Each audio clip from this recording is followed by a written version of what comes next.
Hello दोस्तों, YP consult में आप सभी का स्वागत है। दोस्तों, जैसा कि आप सभी को पता है कि 8 तारीख को आपका डीएलएड का एंट्रेंस होने वाला है। उसके लिए मैंने कुछ जो इम्पोर्टेंट आपके क्वेश्चन देते हैं हिंदी से रिलेटेड, उनको लेके आया हूँ। तो दोस्तों, ये वाली वीडियो थोड़ी सी लंबी हो सकती है, पर इसमें जो क्वेश्चन हैं आपके, वो कहीं ना कहीं आपके एग्जाम में आ सकते हैं। ठीक है, तो इस वीडियो को अंत तक जरूर देखना। ठीक है, तो आज का पहला क्वेश्चन लेते हैं। आज का पहला क्वेश्चन है आपका कश, त्र और ज्ञ, ये तीनों कौन सा व्यंजन है। ठीक है, इन तीनों का व्यंजन पूछा है आपसे कौन सा है, तो आपको सबको पता है ये होते हैं आपके संयुक्त व्यंजन। ऑप्शन ए आपका सही रहेगा। ठीक है दोस्तों, और ध्यान रखना हिंदी में संयुक्त व्यंजन की संख्या कितनी है आपके, तो 4 आती है आपके। कितने आएंगे? 4।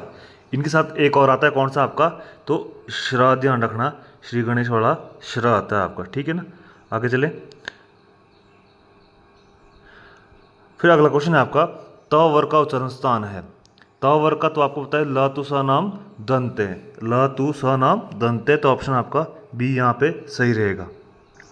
अगला क्वेश्चन है पृथ्वी कौन सा शब्द है, तो पृथ्वी आपका सबको पता है ये, इसमें री ध्वनि है जो तत्सम वाली आती है आपके, तो कौन सा आएगा इसमें? ऑप्शन बी यहाँ पे, सॉरी ऑप्शन ए यहाँ पे सही रहेगा, तत्सम। ठीक है, अगला क्वेश्चन है नाक कौन सा शब्द है, तो नाक कौन सा शब्द है आपका, तो ये ऐसे शब्द जिनको आप जो पहले से आपके फिक्स हो चुके हैं, जो निश्चित शब्द है आपके, तो वो रूढ़ शब्द होते हैं।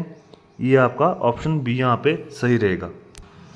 अगला क्वेश्चन है फूल कौन सी संज्ञा है फूल में, तो फूल आप सभी को पता है ये जाति का बोध कराता है, तो यहाँ पे जातिवाचक आएगी संज्ञा। छठा क्वेश्चन है आपका ईमानदारी कौन सी संज्ञा है, तो ईमानदारी आपकी, भाई ईमानदारी देखी नहीं जा सकती आपकी, खाली महसूस की जा सकती है, तो ये भाववाचक आएगी आपका। ठीक है, अगला क्वेश्चन लेते हैं आपका मैं कौन सा पुरुष है। आपने पुरुष बताना है किसमें, कि मैं कौन सा पुरुष है, उत्तम पुरुष, मध्यम पुरुष या अन्य पुरुष। ठीक है, तो मैं कौन सा आपका सबको पता है ये उत्तम पुरुष का आपका उदाहरण है। ऑप्शन ए यहाँ पे आपका सही रहेगा। चलो आगे चलते हैं। अगला क्वेश्चन है आप कौन सा सर्वनाम है, तो आपको पता है सर्वनाम आपने पढ़े होंगे 6 तरह के होते हैं। इनमें से आप जो शब्द आप यूज़ करते हैं किसके लिए करते हैं, तो निजवाचक के लिए आएगा आपका, ऑप्शन सी सही रहेगा। अगला है ख्याल कौन सा शब्द है, ख्याल बताना है आपने, तो ख्याल ध्यान रखना ये विदेशी शब्द है आपका ख्याल। उसके बाद 10वां क्वेश्चन है तेंदुआ कौन सा शब्द है, तो तेंदुआ भाई ध्यान रखना बार बार पूछा जाता है ये, तेंदुआ था आपका देशज शब्द। कौन सा आएगा आपका? देशज शब्द। ठीक है ना, आगे चलते हैं।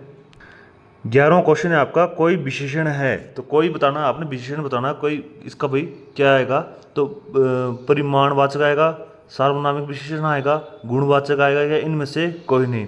तो कोई आता है आपका अनिश्चितता के लिए। ठीक है, ये पता नहीं कि कौन आया हुआ है, तो यहाँ पे आएगा आपका इनमें से कोई नहीं, ऑप्शन आपका डी यहाँ पे सही रहेगा। अगला क्वेश्चन है तुम जा रहे हो ये कौन सा काल है, तो तुम जा रहे हो अभी मैं बात कर रहा हूँ, तो वर्तमान काल है आपका, वर्तमान काल में क्रिया हो रही है, तो यहाँ पे हमेशा कौन सा आएगा? वर्तमान काल, ऑप्शन ए आपका सही रहेगा। ठीक है, उसके बाद 13वां क्वेश्चन है नाक कौन सा लिंग है भैया आपका, तो नाक भाई टूटती है कि टूटता है, तो नाक टूटती है आपकी, स्त्रीलिंग आएगी, ऑप्शन आपका बी यहाँ पे सही रहेगा। अगला क्वेश्चन है समास के कितने प्रकार होते हैं। ठीक है, समास के प्रकार बताने आपने कितने होते हैं, 2, 4, 6 या 8 आपके। ठीक है, तो किसके बताने थे आपने, तो समास होते हैं आपके 6 तरह के, ऑप्शन आपका सी यहाँ पे सही रहेगा। ठीक है, आगे चलते हैं। नवयुग कौन सा समास है, मतलब नवयुग में आपने समास बताना है कौन सा है, तो नया युवक है आपका, मतलब आप इसमें आएगा आपका कर्मधारय, जहाँ पे विशेषता बताई जाती है वो हमेशा कौन सा था आपका? कर्मधारय। ठीक है, उसके बाद मतलब ऑप्शन कौन सा आएगा आपका? ऑप्शन ए यहाँ पे सही रहेगा। ठीक है ना, उसके बाद क्वेश्चन है आपका प्रतिदिन कौन सा समास है, प्रतिदिन में कौन सा समास आता है आपका, तो यहाँ पे आएगा अविभाज्य समास, क्योंकि यहाँ पे उपसर्ग लगा हुआ है पहले, तो ऑप्शन कौन सा रहेगा यहाँ पे? ऑप्शन सी यहाँ पे सही रहेगा। ठीक है, अगला क्वेश्चन है देशभक्ति कौन सा समास है, मतलब देशभक्ति में कौन सा समास है आपका, तो देश के लिए भक्ति, यानी कि यहाँ पे तत्पुरुष समास आपका सही रहेगा। ठीक है, अगला क्वेश्चन लेते हैं पाप पुण्य में कौन सा समास है आपका, तो पाप पुण्य में आपका पाप और पुण्य का भाव आ रहा है, तो यहाँ पे हमेशा कौन सा होगा आपका? द्वंद्व समास आपका यहाँ पे सही रहेगा, ऑप्शन सी यहाँ पे सही रहेगा आपका। मैं आज नहीं पढ़ूंगा कौन सा वाक्य है आपका, तो मैं आज नहीं पढ़ूंगा, तो ये किसके लिए भाई, तो ये निषेध वाचक है आपका, ठीक है, ऑप्शन ए आपका सही रहेगा, जहाँ पे नहीं आएगा आपका। उसके बाद यदि तुम चलो तो मैं भी चलूँ, कौन सा वाक्य है? तो यहाँ पे खाली क्या बता रहा है, ये संकेत कर रहा है भाई तू चलेगा तो मैं भी चलूँगा, तो संकेतवाचक आपका सही रहेगा, ऑप्शन आपका सी सही रहेगा। आगे चलते हैं। अगला क्वेश्चन है वीणा पाणी में कौन सा समास है? तो वीणा पाणी का समास आपने बताना है, सबको पता है किसको बोलते हैं, वीणा पाणी सरस्वती को बोलते हैं, यानी कि यहाँ पे बहुब्रीहि आपका सही रहेगा। ऑप्शन देख ले बहुब्रीहि कहाँ पे, तो ऑप्शन आपका सी यहाँ पे दिया हुआ है, बहुब्रीहि समास आपका, ठीक है। उसके बाद है पदबंध कितने प्रकार के होते हैं आपके? पदबंध बताने आपने, तो पदबंध होते हैं आपके 3 तरह के, ठीक है, ध्यान रखना 3 तरह के होते हैं आपके पदबंध। ऑप्शन यहाँ पे बी यहाँ पे सही रहेगा, ठीक है। अगला क्वेश्चन है निम्नलिखित में से अशुद्ध शब्द है आपका, तो अशुद्ध शब्द छांटना आपने इनमें से। तो देखो साप्ताहिक, वीणा, वाष्प, सिंदूर, तो यहाँ पे पहला ही आपका गलत दिया हुआ है, यहाँ पे साप्ताहिक होता है, ऑप्शन ए आपका यहाँ पे अशुद्ध है।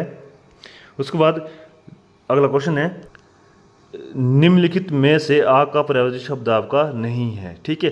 अब ये क्वेश्चन आपने मेरे को कमेंट करना है, मैंने आपको ऑप्शन दिए हुए हैं, इनमें से कौन सा नहीं आएगा, ठीक है। आगे चलते हैं।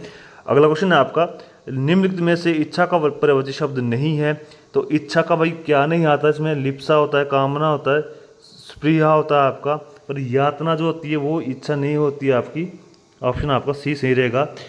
उसके बाद क्वेश्चन नंबर 26 है आपका निम्नलिखित में से पानी का पर्यायवाची शब्द नहीं है, तो पानी का आपने फिर से बताना है, यहाँ पे कमेंट करना है भाई। अम्बु होता है, मैं आपको बता दूं, मेघ पुष्प भी होता है आपका, नीर भी होता है। अब आपने बताना है कौन सा नहीं आएगा इसमें, तो वो आपने कमेंट करना है, ठीक है। आगे अगले क्वेश्चन में चलते हैं। अगला क्वेश्चन है निम्न में से घर का पर्यायवाची शब्द नहीं है, घर का पर्यायवाची शब्द पूछा है उसमें, और ऑप्शन दिए हुए आपके पास पावक, सदन, शाला, ठीक है। ये तीनों मैंने आपको बोले हैं ऊपर से, ये तीनों आपने कमेंट करना है। आपको पता है पर्यायवाची शब्द आप पढ़ रहे हैं, तो ये कहीं ना कहीं आपके हेल्प करेंगे, आपने इन तीनों को कमेंट देना भाई। अगला क्वेश्चन है विशेषण कितने प्रकार के होते हैं? तो विशेषण आपको सबको पता है, ये आपके मुख्यतः 4 प्रकार के होते हैं विशेषण आपके, ठीक है। उत्पत्ति की दृष्टि से शब्दों के भेद कितने होते हैं? तो उत्पत्ति की दृष्टि से आप देखते हैं कितने, तो 4 देखते हैं आप, पढ़ते आप 5 हैं। कौन कौन से होते हैं आपको सबको पता है, तत्सम, तद्भव, देशज और विदेशज शब्द आपके। फिर रचना की दृष्टि से शब्दों के भेद, तो रचना की दृष्टि से आपके शब्दों के भेद आते हैं आपके 3 आते हैं आपके, रूढ़, यौगिक और योगरूढ़, ठीक है। दोस्तों जल्द ही इससे जुड़ी हुई दूसरी एक वीडियो आने वाली है, जिसमें भी हम ऐसे ही कम से कम 50 या 60 क्वेश्चन आपके हिंदी के डिस्कशन करेंगे, ठीक है। वो आपके आने वाले जो परसों आपको एग्जाम है उसमें कहीं ना कहीं आपकी हेल्प करेंगे, ठीक है। तो वीडियो पूरी देखना आपने, ठीक है ना।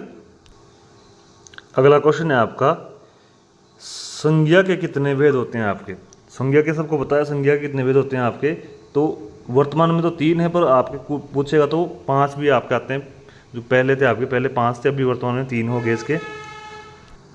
अगला क्वेश्चन है इनमें से कौन सा शब्द संज्ञा से बना हुआ विशेषण है आपका? मतलब संज्ञा से बने हुए विशेषण, ठीक है। संज्ञा मतलब संज्ञा क्या आते हैं आपके नाम, तो यहाँ पे देखो कुल का कुलीन बना हुआ आपका, ऑप्शन डी यहाँ पे सही रहेगा, कुल का कुलीन, ठीक है। तिरंगा है, तिरंगा में भाई समास बताना है कौन सा है, तो ध्यान रखना भाई ऐसे कोई भी शब्द आपके जहाँ पे आपका तीसरा अर्थ निश्चित हो चुका है वहाँ पे आपका बहुब्रीहि होगा, और तिरंगा शब्द यह आपका निश्चित हो चुका है किसके लिए? हमारा राष्ट्रीय ध्वज है ये तिरंगा, भारत देश का, इसीलिए तिरंगा में आएगा आपका बहुब्रीहि समास, ऑप्शन बी आपका सही रहेगा, ऑप्शन बी, ठीक है। ये अगला क्वेश्चन पूछो आपसे कवि का स्त्रीलिंग रूप क्या है? तो भाई कवित्री आएगा आपका, पर वो वर्तनी में भी आपको आता है, तो यहाँ भी आपने वर्तनी देखनी है। 2 ऑप्शन ये देख लो, 2 ऑप्शन मैं आपको आगे दिखाता हूँ। तो कवित्री आपका ऑप्शन सी यहाँ पे सही रहेगा, इसको ऐसे लिखते हैं, वर्तनी शुद्धि में भी आता है ये। उसके बाद सूर्य का स्त्रीलिंग रूप क्या होगा? तो सूर्य का भाई आपका सूर्य होगा, ऑप्शन यहाँ पे डी आपका सही रहेगा। उसके बाद अध्यापक शब्द का स्त्रीलिंग रूप है, तो अध्यापक शब्द का स्त्रीलिंग रूप क्या आएगा? अध्यापिका आएगा आपको, तो यहाँ पे अध्यापिका कौन सा बन रहा है आपका? ऑप्शन ए आपका यहाँ पे सही रह रहा है। अगला क्वेश्चन आपका नायक शब्द का स्त्रीलिंग रूप क्या है? तो नायक शब्द का स्त्रीलिंग रूप आएगा आपका नायिका, ऑप्शन आपका सी यहाँ पे सही रहेगा, ठीक है। महाशय शब्द का स्त्रीलिंग रूप क्या होएगा? तो महाशय आएगा, ऑप्शन आपका सी यहाँ पे सही रहेगा, ठीक है। अगला क्वेश्चन है नेता शब्द का स्त्रीलिंग रूप क्या है? तो नेता शब्द का आएगा आपका नेत्री, ठीक है, ऑप्शन आपका ए आपका यहाँ पे सही रहेगा। आगे चलते हैं। अगला क्वेश्चन है दाता शब्द का स्त्रीलिंग रूप क्या है, तो दात्री आएगा आपका ऑप्शन यहाँ पे डी सही रहेगा। 41 क्वेश्चन है आपका सूर्योदय का संधि विच्छेद क्या है, तो भाई आपको सभी को पता है क्या आएगा, सूर्य प्लस उदय आएगा। ऑप्शन यहाँ पे देखते हैं कौन सा आएगा। ठीक है, सूर्य प्लस उदय यानी कि ऑप्शन सी आपका यहाँ पे सही रहेगा, सूर्योदय। क्या आप जा रहे हैं, इसमें क्या में कौन सा निपात आएगा, तो क्या में आपको पता है प्रश्न बोधक आएगा। भाई प्रश्न पूछ रहा है तो प्रश्न बोधक निपात आएगा आपका इसमें। अगला क्वेश्चन है मैं भी यह जानता हूँ, इस वाक्य में भी जो है वो कौन सा निपात आएगा, तो आप सभी को पता है यहाँ पे आएगा आपका बलदायक निपात। ये निपात याद कर लेना, यहाँ से क्वेश्चन आता है आपका जरूर। ठीक है, अगला क्वेश्चन है झूठ मत बोलो, इस वाक्य में कौन सा आपका निपात आएगा, तो मत वाला जो निपात होता है आपका वो होता है आपका निषेध बोधक वाला। आपका कौन सा आएगा, ऑप्शन आपका डी सही रहेगा। ठीक है, अगला क्वेश्चन है निपात कितने प्रकार के होते हैं आपके, तो निपात पहले समझ लेना बच्चों, ये निपात होते क्या है। ये होते हैं आपके ऐसे शब्द जो चेंज नहीं होते आपके, जैसे आपके अवयव शब्द होते हैं ना, आपके अभिकारी शब्द 4 तरह के होते हैं, वो चेंज नहीं होते। वैसे आपके निपात होते हैं, ये भी आपके चेंज नहीं होते हैं आपके। बेसिकली इनको अवयव में ही पढ़ते हैं, यानी कि इनको अभिकारी शब्द में ही पढ़ते हैं। और निपात होते कितने प्रकार के हैं, तो ये होते हैं आपके 9 प्रकार के। ऑप्शन आपका डी यहाँ पे सही रहेगा। ठीक है, आगे चलते हैं। अगला क्वेश्चन है उर्वरा शब्द के लिए वाक्यांश बताइए कौन सा आएगा, तो उर्वरा मतलब जो उपजाऊ भूमि होती है आपकी। ठीक है, तो उपजाऊ भूमि यहाँ पे ऑप्शन कौन सा दिया हुआ है, ऑप्शन आपका डी यहाँ पे सही रहेगा। ठीक है, अगला क्वेश्चन है व्याकरण जानने वाला, उसके लिए एक शब्द आपको बताना है, तो सभी को पता है कौन सा आएगा, व्याकरण आएगा आपका, व्याकरण। ऑप्शन सी यहाँ पे सही रहेगा। उसके बाद 48 आपका गाल बजाना का अर्थ है, इसका अर्थ बताना है आपने। गाल बजाने का अर्थ क्या आएगा, पिटाई करना, गाली देना, डींग हाँकना या क्रोधित होना। तो ऑप्शन कौन सा आएगा यहाँ पे, डींग हाँकना। ऑप्शन सी यहाँ पे सही रहेगा। सॉरी। अगला क्वेश्चन है अगर मगर करने का अर्थ है, तो अगर मगर करना मतलब बहाने करना, सीधी सी बात है। ऑप्शन आपका बी यहाँ पे सही रहेगा। ठीक है, शुद्ध शब्द कौन सा है भाई, तो सच्चिदानंद लिखना है आपने शुद्ध, तो आपको हमेशा ध्यान रखना ऑप्शन आपका ये बी बड़ा आपका सही रहेगा, सच्चिदानंद आएगा यहाँ पे। अगला क्वेश्चन है आपका शुद्ध वर्तनी वाला शब्द कौन सा है। ठीक है, किसका बोला है, सुषुप्ति का बोला है आपका, सुषुप्ति। तो सुषुप्ति कौन से थे आपके, तो ऑप्शन सी आपको यहाँ पे सही रहेगा। ठीक है, अगला आपका सही वर्तनी छांटिए, तो ज्योत्सना का बताना है आपने, तो ज्योत्सना का ध्यान रखना है यहाँ पे हमेशा, आधा त आधा स और फिर न आता है। ऑप्शन आपका बी आपका सही रहेगा, ज्योत्सना। ठीक है, यहाँ बी और सी एक जैसे आ गया आपके। अगला क्वेश्चन है आपका दयानंद में प्रयुक्त संधि का नाम बताना है आपने, दयानंद में। ठीक है, तो दया प्लस आनंद यानी कि कौन संधि आएगी यहाँ पे, तो यहाँ पे आपकी आएगी दीर्घ संधि। ठीक है, ऑप्शन आपका सी यहाँ पे सही रहेगा। ठीक है, अगला क्वेश्चन आपका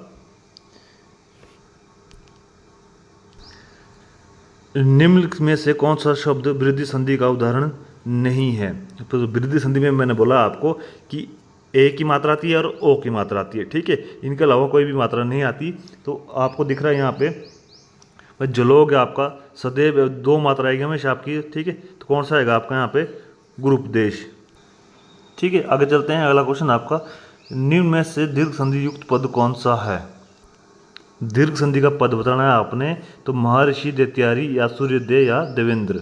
तो पता है आपको दीर्घ में क्या होता है, आ प्लस आ, ई प्लस ई और ऊ प्लस ऊ होता है। तो महाजमा ऋषि आएगा यहाँ पे नहीं, तो वहाँ तो री हो जाएगा। तो दैत्य प्लस अरि, आ प्लस अ यानी कि ऑप्शन आपका बी यहाँ पे सही रहेगा। ठीक है, ऑप्शन बी ध्यान रखना। फिर अगला क्वेश्चन है इनमें से कौन स्वर संधि का उदाहरण है।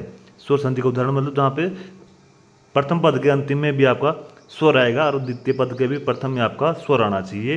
तो यहाँ पे आता है आपका पवन, वो जमा अन्न आता है इसका, तो यहाँ पे ऑप्शन बी यहाँ पे सही रहेगा। अगला क्वेश्चन है निम्नलिखित शब्दों में से किस में व्यंजन संधि है। व्यंजन संधि बतानी है आपने किस में है, तो भाई सत्कार में आएगी, सत जमा कार, जहाँ पे व्यंजन आएगा आपका सत जमा कार। ऑप्शन आपका बी यहाँ पे सही रहेगा। ठीक है, आगे चलते हैं।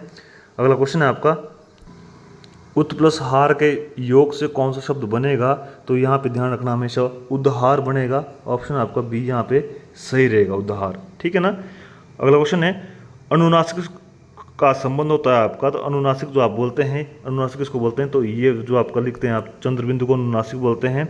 इसका संबंध होता है आपका नाक और मुंह से। जब इसको उच्चारण करते हैं तो हवा आपकी नाक और मुंह से दोनों से निकलती है, तो ऑप्शन यहाँ पे बी सही रहेगा, ध्यान रखना इसको।